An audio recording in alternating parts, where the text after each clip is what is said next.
అందరికీ జై భీమ్ ఫ్రెండ్స్. మన వాళ్ళు కూడా మారాలి. పార్టీల వెంట తిరగడం, వాటిల వెంట ఇటువంటి తిరగడం వల్ల ఏం ఉపయోగం లేదు. నీ అవసరానికి వాడు అవసరానికి తిప్పుకుంటాడు, చేసుకుంటాడు తప్పితే నీకు ఉపయోగించేది ఏమీ లేదు. ఆడికి నువ్వు ఉపయోగపడే వరకనే చూస్తున్నాం కదండి.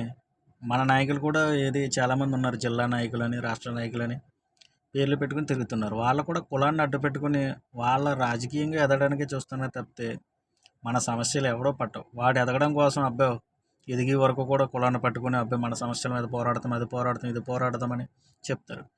వాళ్ళకంటూ ఒక స్థాయి వచ్చిన తర్వాత చూస్తున్నాం కదా, ఇప్పుడు ఎవడు మాట్లాడుతున్నారు, ఎవడో మాట్లాడతారు మన సమస్యల మీదనే కదా. ఇప్పుడు అంబేద్కర్ని కూడా ఇప్పుడు ఉన్నారు ఎవరు ఇలా అమరాప్రసాద్ లాంటి వాళ్ళు ఎంతోమంది ఎన్నో రకాలమైన మాటలు పడుతున్నారు. కనీసం ఒక్కడు ఏదో ఇద్దరు ముగ్గురు తప్పితే ఈ జిల్లా నాయకులని, రాష్ట్ర నాయకులని ఉన్నారు చెప్పుకున్న వాళ్ళు ఎవరైనా స్పందిస్తున్నారా?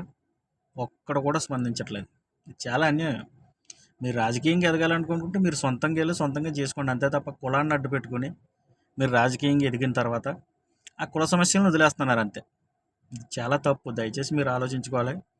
అలాగని పోనీ మీరు ఏమన్నా చేసి ఇది చెందుతున్నారా అంటే మీ అవసరం తీరిన తర్వాత మీ నాయకుడు కూడా మిమ్మల్ని గడ్డపరక కింద తీసి పడేస్తున్నాడు. అది అర్థం చేసుకోండి. మరి ముఖ్యంగా ఏంటంటే మన కులాన్ని, మన కుల సమస్యల్ని హక్కుని చేర్చుకోండి. Okay friends.